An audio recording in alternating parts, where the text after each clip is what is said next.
The wind off Amaruk Bay slid across the snow in silver waves, polishing every drift until the entire headland shimmered like hammered moonlight. Far above, the sky was already restless, wisps of faint jade gathering at the poleward edge. The first promise of an aurora not yet born. It was the hour the Inuit call quitsut, the breath that wakes the night, when hunters pause. Dogs fall silent, and even the sea ice seems to hold itself in expectation.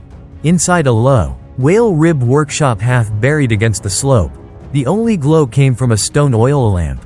Its yellow tongue flickered over rows of unfinished carvings, bow-backed seals, leaping char, a narwhal twisting through imagined currents, and everywhere the unmistakable arc of bear spines caught mid-stride.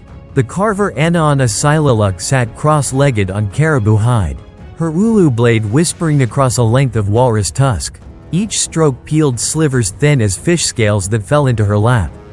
She did not look up when I ducked through the sealskin door flap.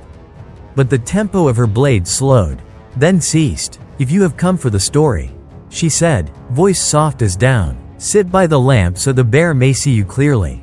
She tapped the tusk once, clink against stone, an echo in miniature, and laid it in a cradle of moss to keep it from chilling too fast.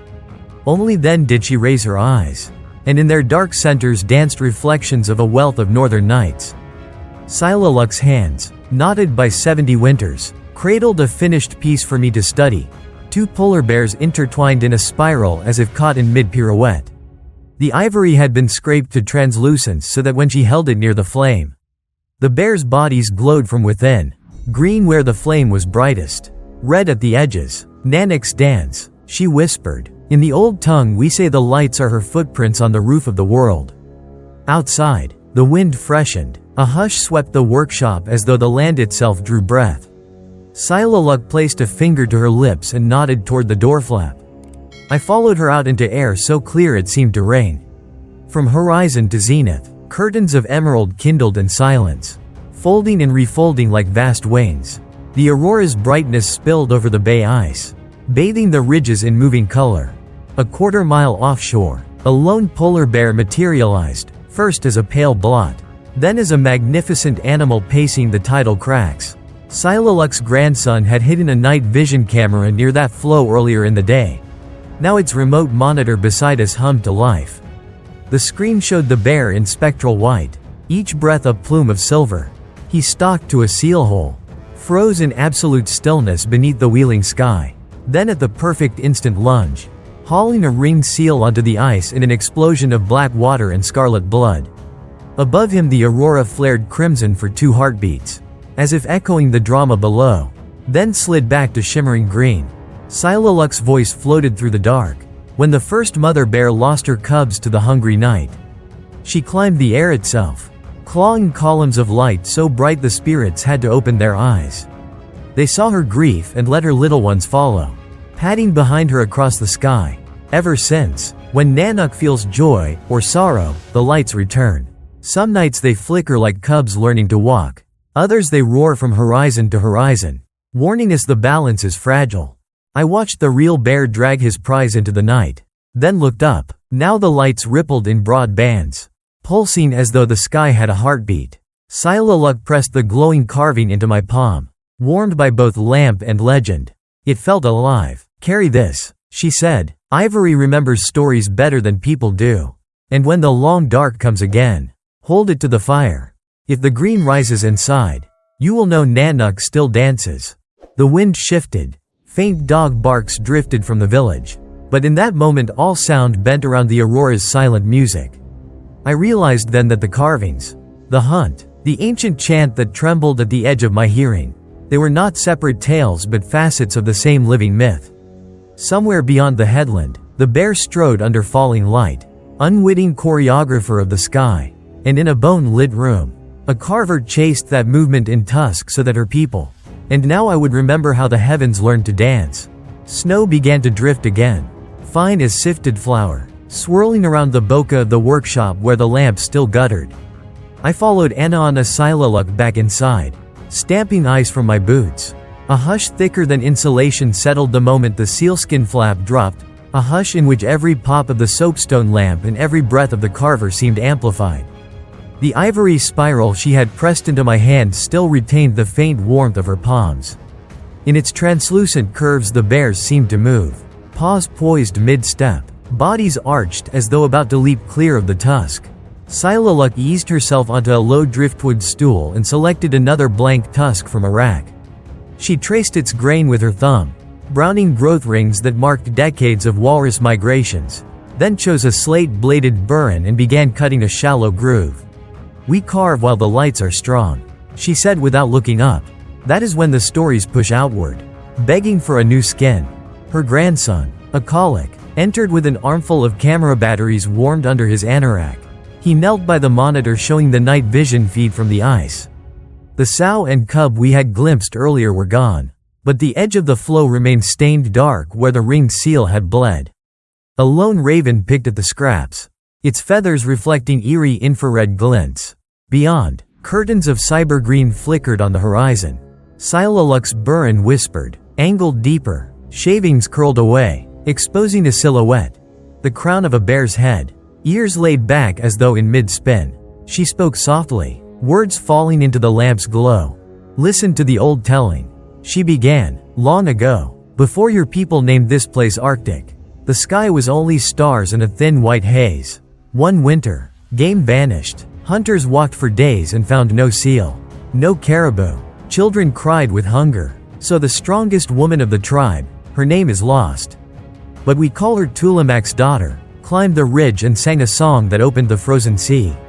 From that opening rose a great white bear. She was taller than 3 kayaks set end to end, and where her paws touched snow, new breathing holes appeared, seals surfaced, and the people lived. Another cut, another curl of ivory fell. The burin sketched the bear's flank, but the inner curve of tusk formed the arc of sky above her. Silaluk turned the blank toward me. What had been an empty surface 8 breaths ago now carried movement, as though the ivory was nothing more than packed light waiting to be unwrapped. "The story does not end there," she continued. "The people grew proud. Some hunted more than they needed. Tulamac's daughter wept beside empty dens. Seeing her tears, the great bear stepped onto the firmament and began to dance, not in joy, but in warning. With every leap she painted fire across the dark. She said, 'Remember the balance or these lights will become teeth that devour your daylight.'" Outside, wind pressed against the whale rib walls. The lamp flickered. Shadows of carved belugas leapt and dove across hides stretched above our heads. A colic tested the satellite link, feeding the live camera into a projector so the apprentices, 5 teenagers too restless to sleep, could watch.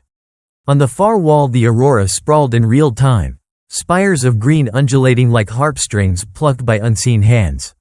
A cosmic choreography too vast to fit any screen. One apprentice, Sura, asked if the bear in the legend was the same spirit that guided the real sow tonight. Silaluk's blade paused mid-stroke. "Maybe," she said, smiling without teeth. "Maybe every bear is a drop of that first one." Remembering a time when snow listened and people answered, I asked why she worked ivory instead of soapstone for such a tale. She touched the tusk as if it were alive. "Stone is the earth dreaming," she said. "Bone is the earth speaking. But ivory is the earth singing. It carries resonance, like throat song across pack ice. When light enters these carvings, the song travels." The apprentices nodded. They all knew the sensation of cupping a finished ivory piece near a candle and watching color pulse through it like distant lightning. One retrieved a curved pendant from her parka, holding it to the lamp. The tiny bear within glowed chartreuse, its eyes sparkling crimson, miniature echoes of the real sky outside. A sudden ping from the monitor drew our attention. The raven had launched into the air, departing the bloodstain, but something far larger moved at the screen's edge, a new silhouette. Male by its head width and shoulder mass. He approached the kill site, sniffed, then raised his muzzle to the heavens. Bathed in green, in the projector's enlargement we saw his fur shimmer faintly purple where the lights were strongest. Dr. Salarjik Tuvik, now seated after a long snow scooter ride from her field tent, whispered that ultraviolet fluorescence in polar bear fur is weak but real. And in extreme geomagnetic storms, like tonight's, the effect becomes visible even to the human eye. A colic adjusted the aperture, capturing a time-lapse burst. 20 frames a second showed the boar circling the kill, then collapsing onto his belly, satiated by scent alone. Above him the Aurora stitched itself into loops so rapid they resembled luminous sine waves. Sura asked if the bear's stillness was also part of Nanak's teaching. Silaluk rested her tools. Even a dancer rests between steps. She said, "Stillness is the breath that keeps the fire alive." Her glance toward Sura was stern but kind. "You, too, must learn when to carve and when to listen." The apprentices turned back to watch Silaluk's hands. She was now inlaying a line of powdered hematite into a groove around the outer rim. "The red fringe," she explained, "for the times Nanak's feet strike sparks on high ice." Next she packed fine crushed malachite near the bear's paws. "Green for balance. Life when the dark is deepest." The materials were humble by southern standards. Yet under lamplight they gleamed like embers. Dr. Tuvik spoke again, sharing data from magnetometers stationed across Victoria Island. The night's geomagnetic indices were flirting with record highs. "Solar plasma struck the magnetosphere about 6 hours ago," she said. "The energy funneled down the field lines right over us. If Nanak ever chose a night to remind humans of their smallness, she chose well." Silaluk chuckled. Or perhaps the sun chose to feed her dance. Then, eyes suddenly bright, she set down the tusk and lifted a sealskin drum from behind her stool. The apprentices shuffled back as she warmed the drumhead by the lamp. "Ivory captures shape," she said, tightening the lacing, "but rhythm opens the gate." She began to play. A steady heartbeat punctuated by a sharper backbeat tap with a caribou antler stick. A colic lowered the projector's volume. The thrum of Silaluk's drum filled the room, synchronized eerily with the flicker of the lamp. On the wall, the projected aurora intensified, as though drawn to the rhythm. The boar on screen lifted his head again, ears swiveling, sensing vibrations through the ice.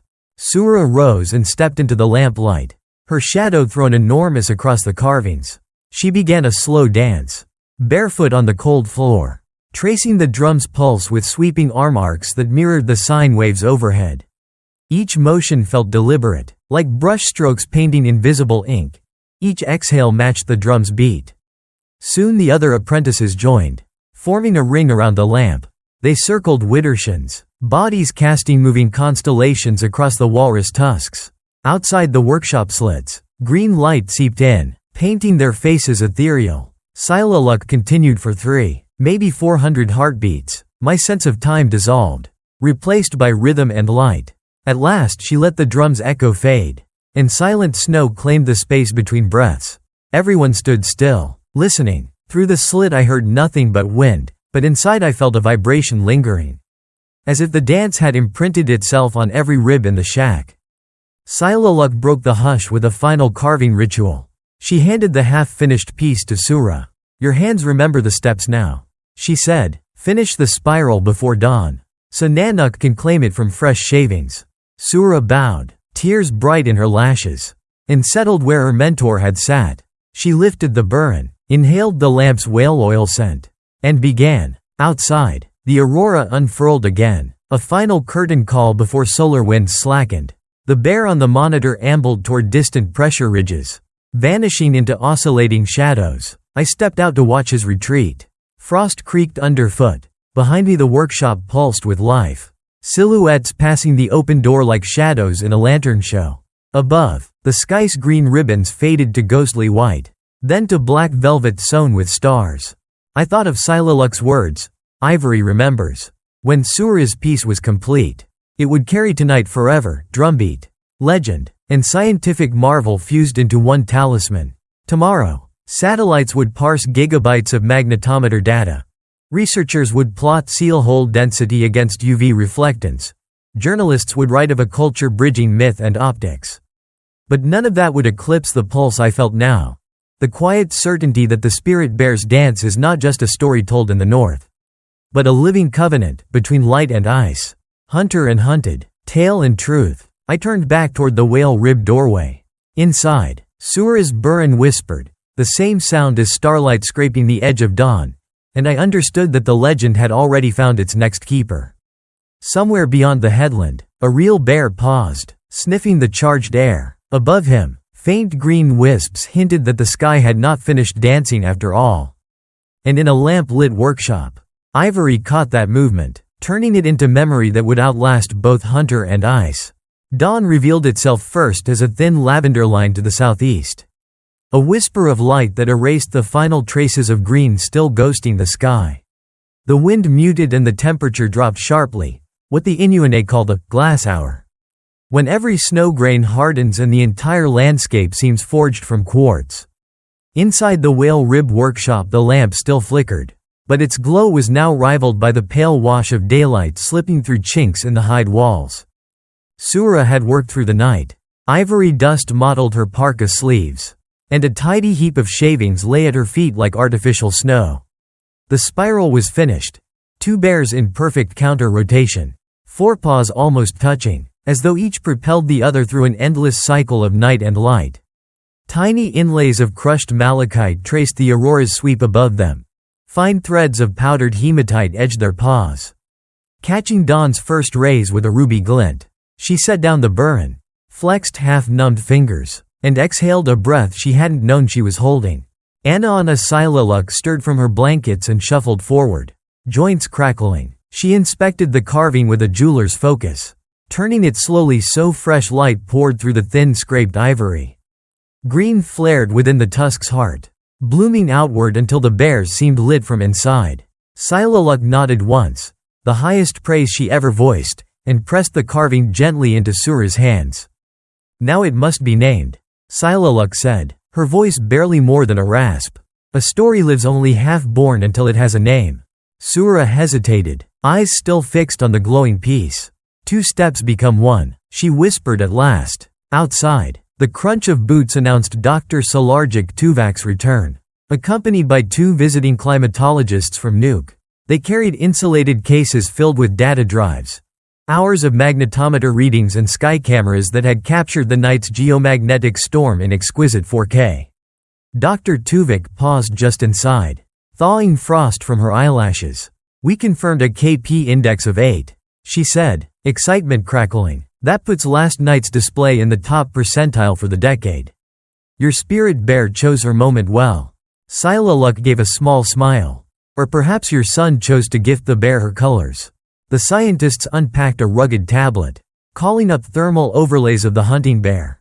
In false color imagery its fur glowed indigo against the midnight ice. The seal carcass was a hot white blot. One climatologist, Dr. Reyes, overlaid auroral intensity maps atop bear movement tracks. "Look here, peak plasma influx coincided exactly with the kill window," she said. "If UV reflectance helps these bears pinpoint breathing holes, geomagnetic storms may directly influence hunting success rates." She turned to Silaluk. "Your legend is more than poetry. It's an ecological model." Silaluk chuckled softly and motioned for coffee brewed in a dented enamel pot. As mugs were poured, a colic rewound the footage of the boar reclining after his scented feast. Bathed in shimmering green, the image froze, bear uplifted, Aurora crowning it like a halo, and the room fell silent. In the south, Dr. Reyes murmured, "People call Aurora's space weather. They watch from observatories, detached. But here," she gestured at the carving in Sura's hands, "hear its breath, story, lineage." Silaluk tapped the tusk. "Sky and ice talk through the bear. If we listen with numbers as well as with songs, perhaps we can understand her warnings." A sudden shift of light drew everyone to the doorway. The sun's rim had breached the horizon fully, igniting the bay in coral and rose.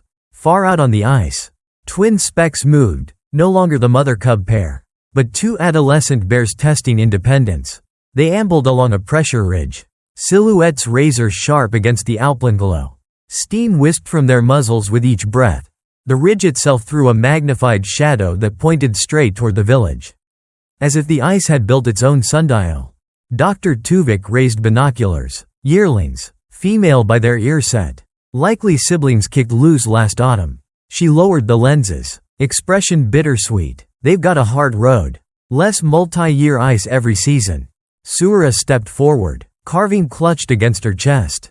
"Then let the lights guide them better than we guided the planet," she said, surprising herself with the steel in her voice. The scientists met her gaze, no one offering easy rebuttal. Anna Silaluk broke the tension by reaching for her drum. She struck a slow beat, one pulse every few breaths, simple.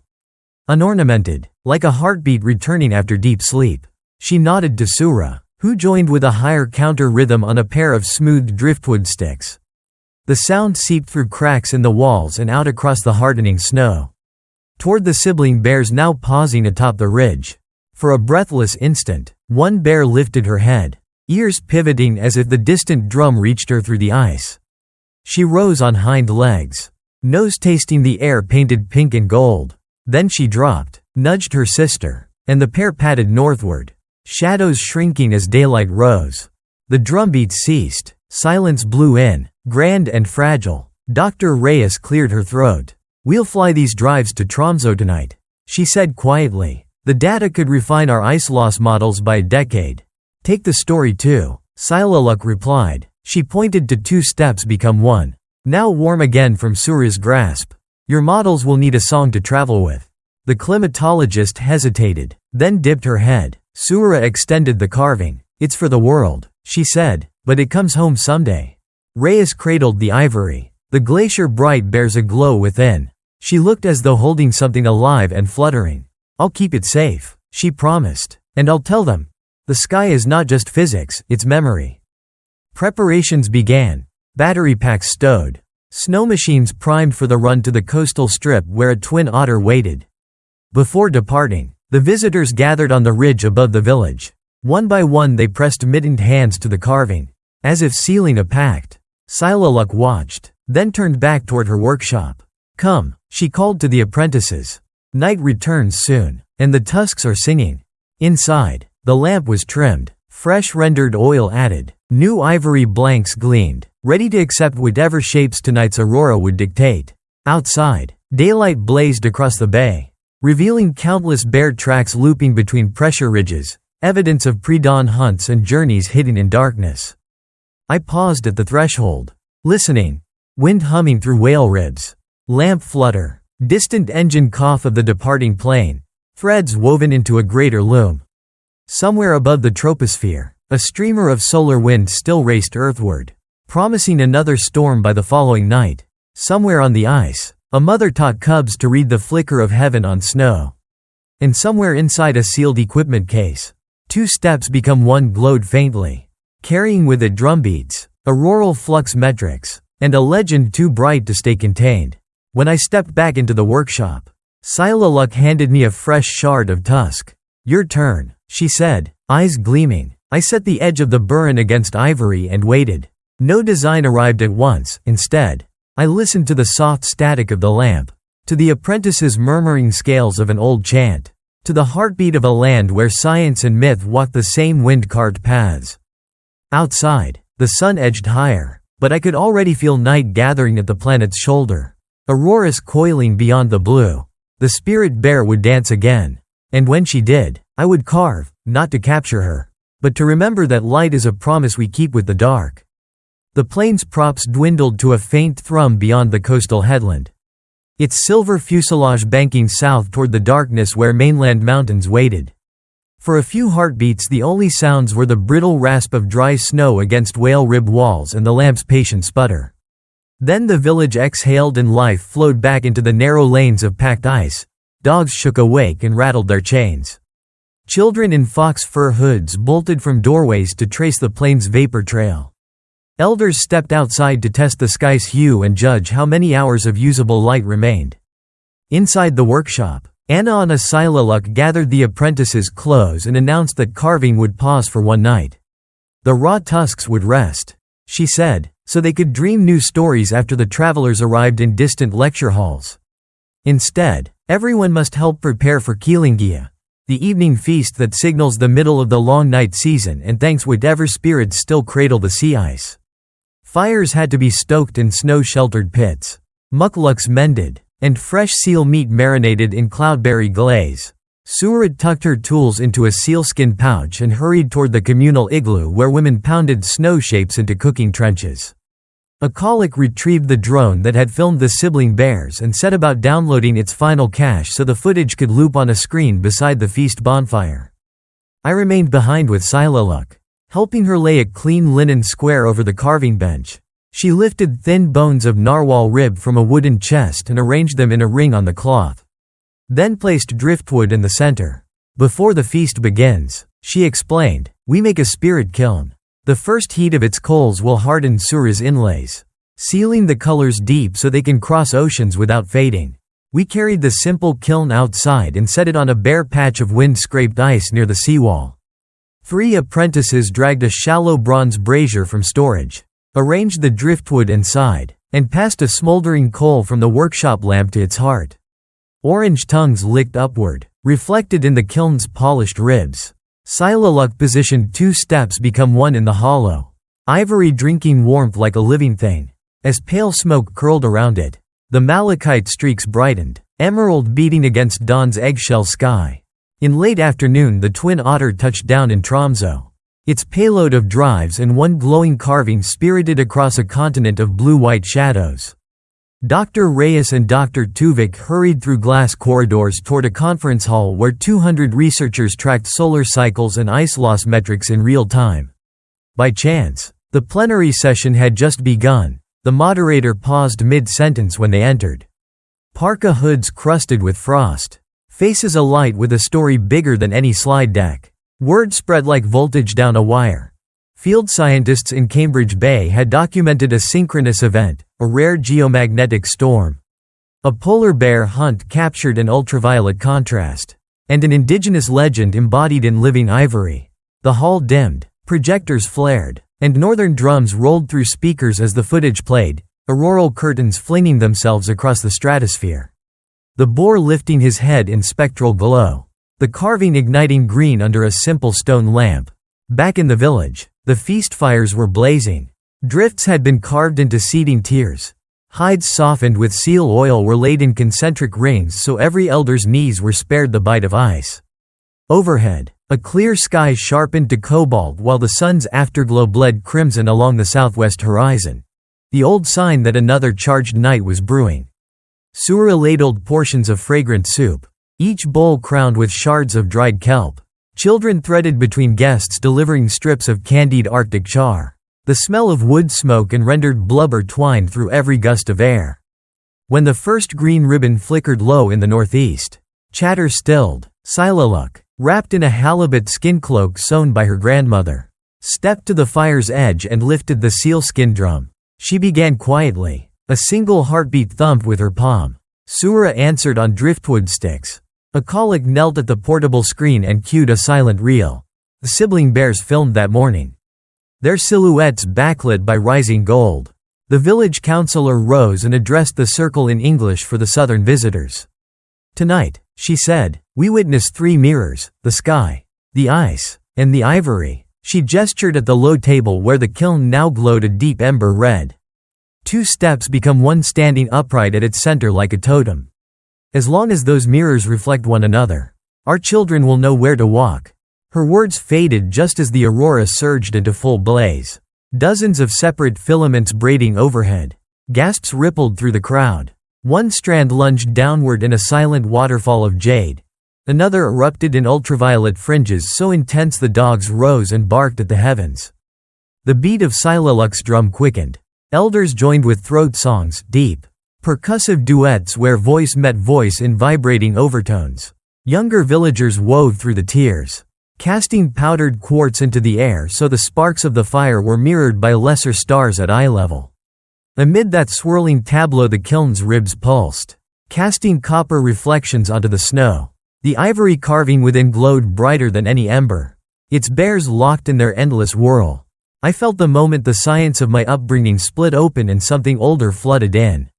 I thought of solar wind, of charged particles colliding with oxygen atoms 100 kilometers overhead, of algorithms translating magnetometer spikes into rainbow graphs. But those equations shrank beside the beat of bone drums and the scent of blubber smoke. Out on the bay, a distant bear answered with a low, rolling chuff, its silhouette briefly framed by emerald light. For the space of 3 inhalations the animal stood upright, paws raised as if mimicking the carving's pose. Then it dropped to all fours and melted behind a pressure ridge.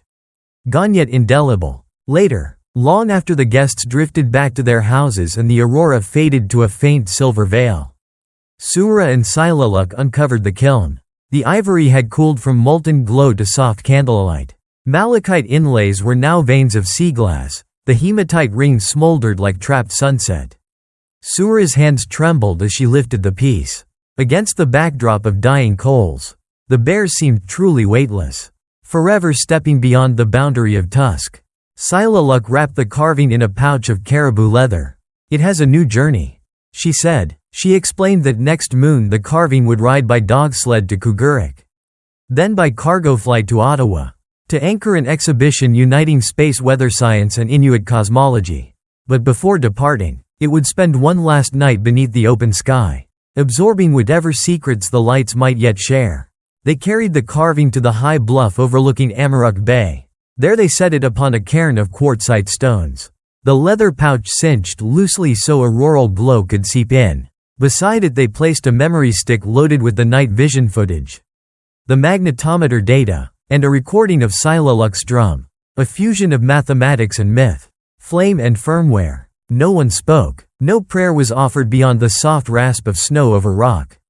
The Aurora did not revitalize. Instead, a hush of starfields emerged, constellations so crisp they seemed hammered into the sky. Orion's belt grazed the southern rim. Ursa Major wheeled overhead, its pointer stars aimed forever toward Polaris. In that arrangement of cosmic symbols the story found its final chord. Ivory meets data. Legend meets constellation. Bear meets sky. At dawn I walked alone to the cairn. First light washed the carving in rose. Within the tusk, pale green embers still pulsed, the last memory of night's color. Frost coated the leather pouch where breath had frozen into floral patterns, tiny feathery sprigs radiating from the bear's paws. Sura's voice startled me. She had followed silently. "The lights are sleeping," she said, "but they left footprints." She pointed to faint striations in the snow, branching arcs burned by static discharge. Her smile was fierce with purpose. "I will carve them tomorrow." We stood together as the sun broke free, a coin of molten brass ascending over a horizon of shattered ice. In its light, every track, every carving, every shard of bone seemed simultaneously fragile and unbreakable. I understood then that the spirit bear's dance is not a single performance but an unbroken relay, passed from sky to ice, from hunter to scholar, from elder to apprentice, from particle to pulse, forever. Silaluk joined us, leaning on a narwhal bone staff. She spoke quietly, voice attenuated by age and wind. "For as long as stories rise with the lights," she said, "the bear will find her path. And so will we." She lifted the carving, now blessed by dusk and dawn alike, and pressed it into my hands. "Carry this as witness. Tell your South that the Aurora is more than charged air. It is memory dancing, and memory must be fed." I promised, though the words felt small, to honor that charge. To let data and legend braid like ribbons of green and violet, each explaining the other, neither entire without its twin. And as I began the long journey home, the carving warm against my chest, I looked back one last time. On the bluff, Silaluk's drumbeat began anew, faint but steady as a heartbeat. Below, twin bears, perhaps the yearling sisters, ambled across new ice, their shadows lengthening toward the horizon. Above, though invisible to daylight eyes, the magnetosphere stirred, readying its next sonata of color. Some truths can be sampled in terabytes, others carved in tusk, but the deepest are felt in the chest when a silent light breathes emerald across snow and a bear lifts its head to listen. That is the place where science becomes song, where ivory becomes aurora, where human and animal stand equal beneath a sky that dances for them both. In that place, the spirit bear is never gone. She circles overhead still, painting footfalls of light so we will remember to tread gently, to hunt wisely, and to leave stories bright enough for future eyes to follow home.